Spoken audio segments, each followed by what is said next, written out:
Ao contrário do que muitos evangélicos pensam, o ingresso numa igreja bíblica gera para o crente certos deveres e obrigações diante da Irmandade. Isso é tão claro no Novo Testamento que é de surpreender que nos tempos atuais esse aspecto do ensino apostólico seja tão negligenciado. O triste efeito desse desmazelo é o surgimento de uma geração de cristãos sem compromisso com a igreja, distantes da sua realidade e apáticos diante de seus problemas, lutas e ideais. O crente, pois, que quiser aprender acerca das suas responsabilidades em face da comunidade cristã da qual faz parte, descobrirá nas páginas da Bíblia que essas responsabilidades podem ser resumidas em 3 palavras: comunhão, cooperação e contribuição. É isso aí, meus amados. Vamos ficar atentos aí, né? E eu peço que você que está aí acompanhando o nosso canal, aproveite aí, já se inscreva, curta o nosso conteúdo para que você seja notificado tão somente quando nós colocarmos aí mais um vídeo no nosso canal. Falando sobre comunhão. Por comunhão entende-se a convivência amorosa, pacífica, pura e produtiva que deve marcar todo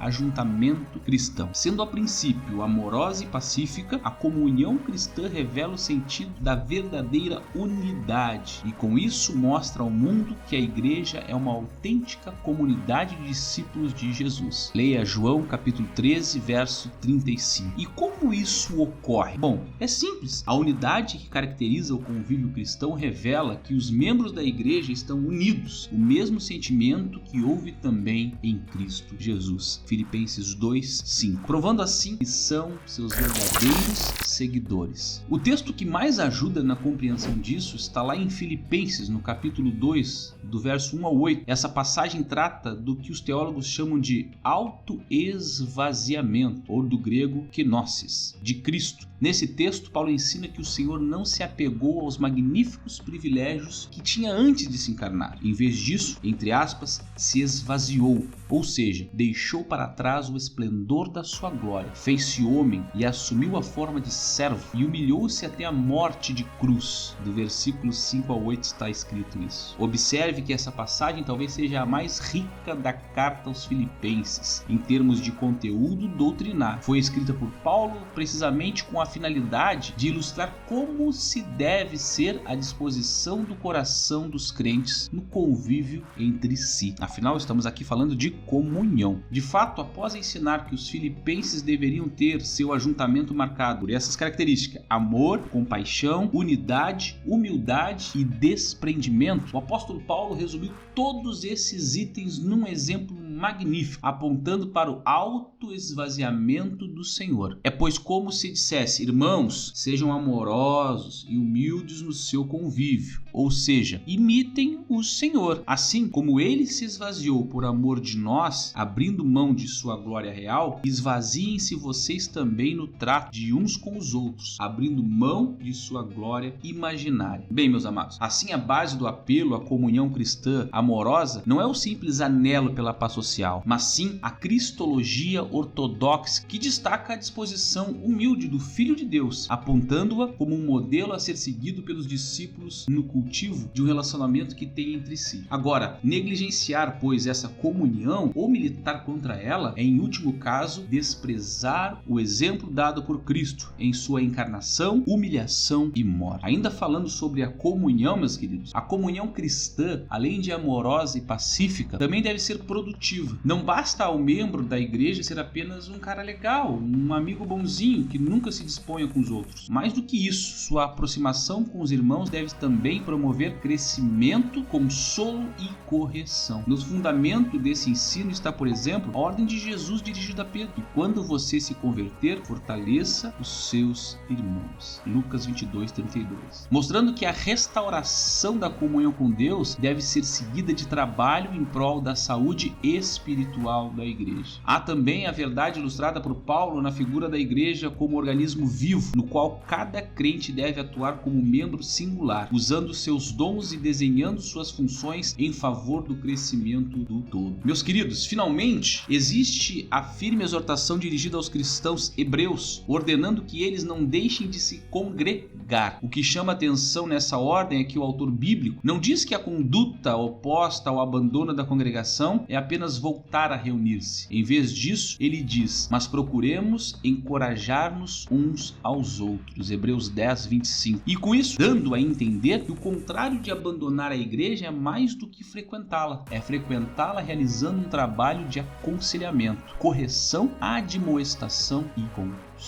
Então tá aí, né? Um dos primeiros, um dos pilares do que todo crente, todo membro de igreja tem que saber. O primeiro, então, é a comunhão. Falamos aí sobre a comunhão. Então vamos falar sobre o segundo, né? As 3 coisas que o crente deve saber. A questão da cooperação é o termo usado para se referir ao trabalho conjunto. Cooperar, pois, com alguém é labutar ao seu lado, empenhando-se para alcançar seus mesmos objetivos. Assim, quando se diz que o crente deve cooperar com sua igreja, isso significa que ele deve empreender esforços ao lado de seus irmãos para fazer com que a comunidade eclesiástica de que faz parte realize seus ideais da maneira mais célere e da melhor forma possível. Quais seriam os ideais da igreja pelos quais os seus membros deveriam juntos lutar, hein? Responde aí nos comentários, coloca nos comentários. Quais seriam os ideais da igreja pelos quais os seus membros deveriam juntos lutar? O Novo Testamento ele aponta pelo menos 3: a promoção e defesa da fé evangélica, a edificação do corpo de Cristo e a pureza da comunidade dos santos. Deixa nos comentários aí o que você acha sobre isso. Que os crentes devem trabalhar unidos pela promoção e defesa da fé cristã está claro na expectativa de Paulo.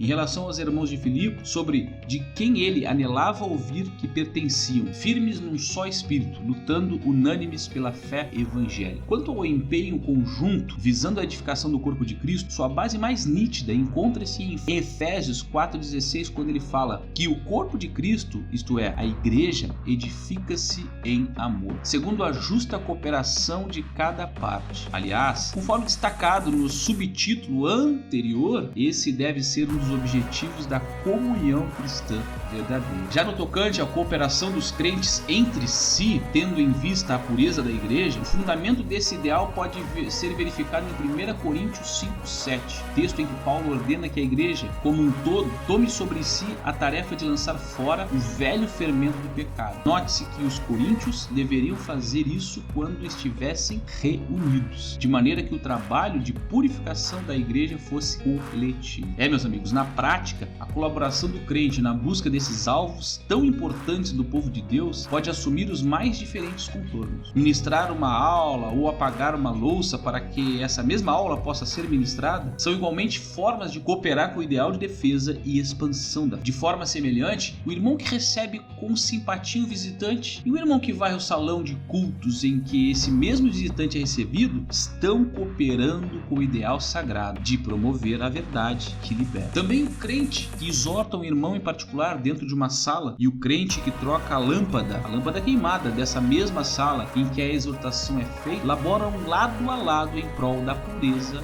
da igreja, sendo colegas de serviços no reino, desfrutando do mesmo status diante do Senhor para quem trabalha. Infelizmente, porém, o quadro evangélico atual mostra um grande distanciamento dessa visão. De fato, poucos crentes cooperam com intensa dedicação na realização dos alvos santos da igreja, sendo imenso o número de membros de comunidades locais que não fazem absolutamente nada, mantendo-se distantes e apáticos, muitas vezes até murmurando contra quem obedece à ordem bíblica de cooperar. Crentes assim devem avaliar onde realmente está o seu coração e trazer à superfície de sua memória o ensino de Paulo acerca do alvo sublime que devem perseguir nesta vida, conforme registrado lá na carta de 2 Coríntios capítulo 5, verso 15. E ele morreu por todos, para que aqueles que vivem já não vivam mais para si mesmos, mas para que aquele que por eles morreu e ressuscitou.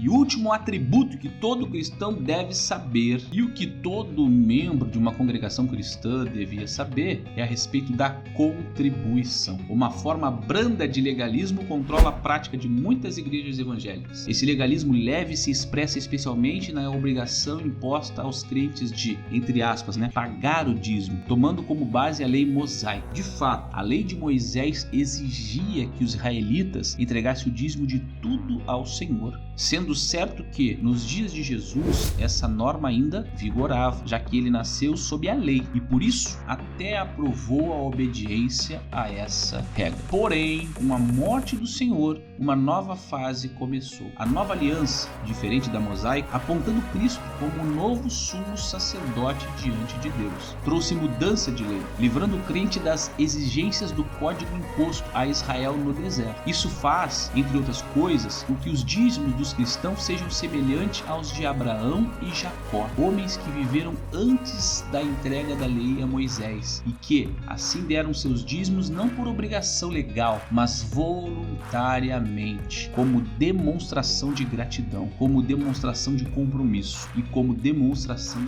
e devoção. Com efeito, sob a nova aliança, o crente é estimulado pelo Espírito Santo que nele habita a cumprir espontaneamente a justiça que há na lei. Por isso, todo crente genuíno se vê impelido por Deus a honrá-lo com recursos materiais, a fim de que a causa do Senhor seja mantida neste mundo. E o bom cristão, meus amigos, deve atender a esses impulsos livremente, cheio de alegria no coração, sem barganhar com Deus e sem ser ameaçado ou forçado por seus líderes.